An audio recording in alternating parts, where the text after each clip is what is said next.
بسم الله الرحمن الرحيم. الرحمن علم القرآن خلق الإنسان علمه البيان الشمس والقمر بحسبان والنجم والشجر يسجدان والسماء رفعها ووضع الميزان ألا تطغوا في الميزان وأقيموا الوزن بالقسط ولا تخسروا الميزان والأرض وضعها للأنام فيها فاكهة والنخل ذات الأكمام والحب ذو العصف والريحان فبأي آلاء ربكما تكذبان خلق الإنسان من صلصال كالفخار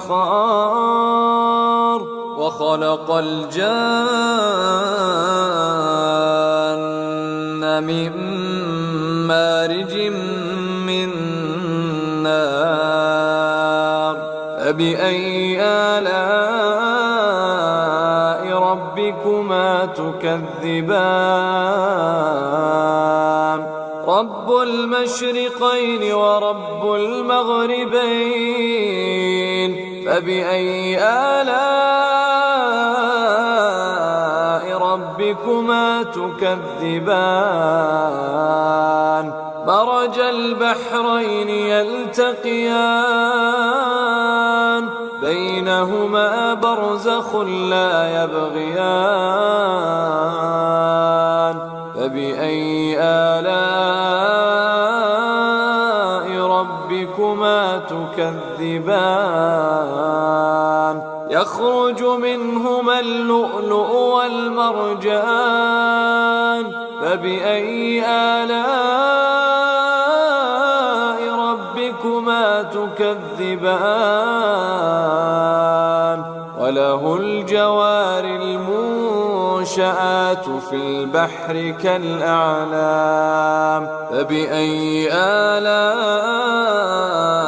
ربكما تكذبان كل من عليها فان ويبقى وجه ربك ذو الجلال والإكرام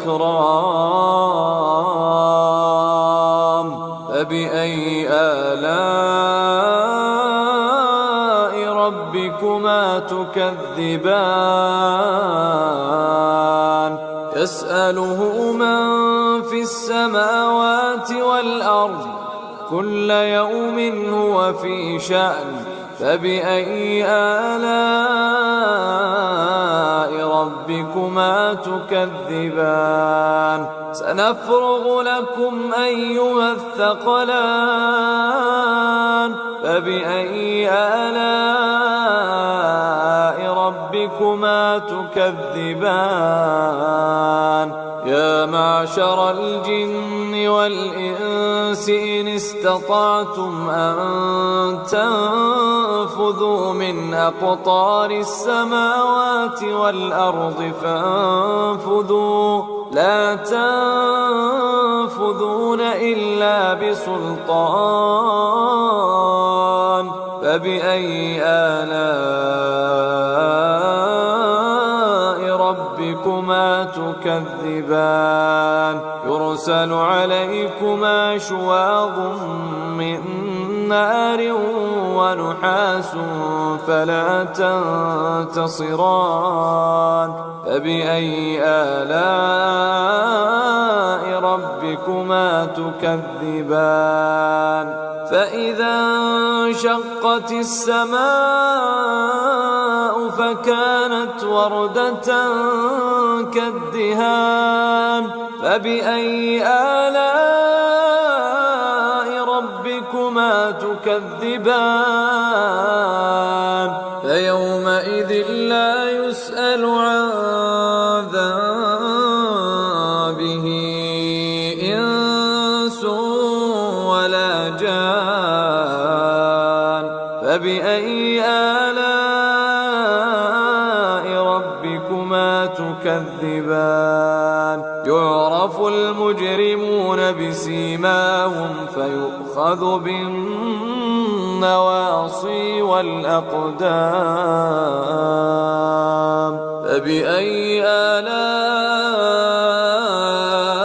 ربكما تكذبان هذه جهنم التي يكذب بها المجرمون يطوفون بينها وبين حميم آن فبأي آلاء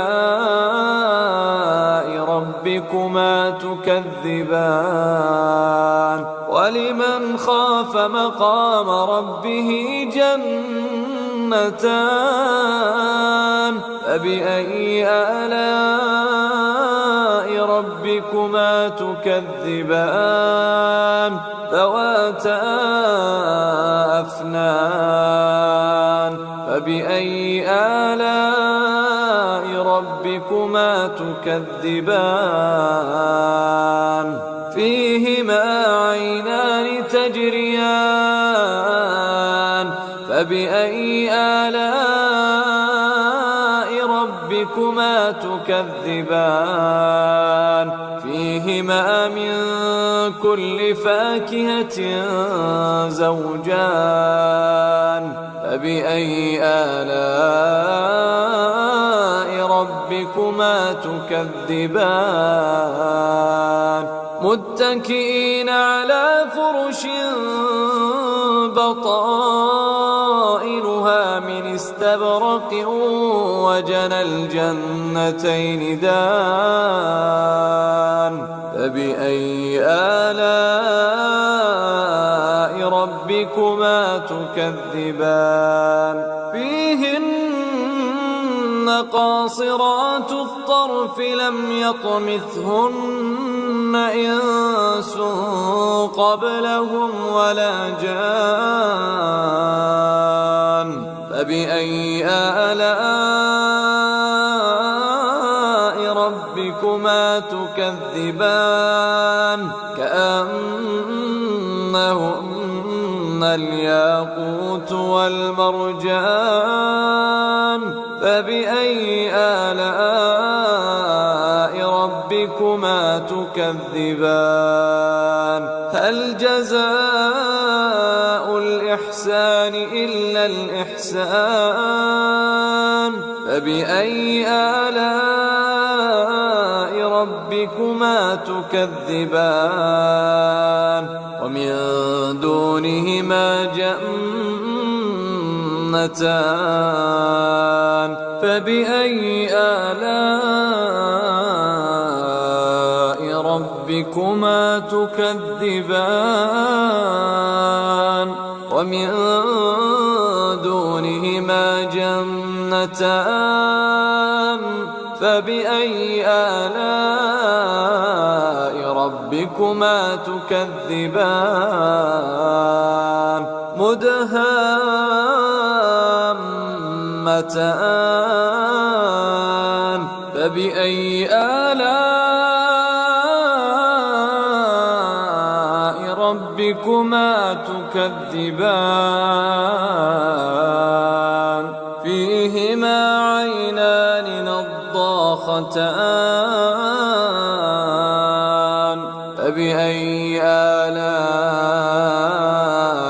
ربكما تكذبان فيهما فاكهة ونخل ورمان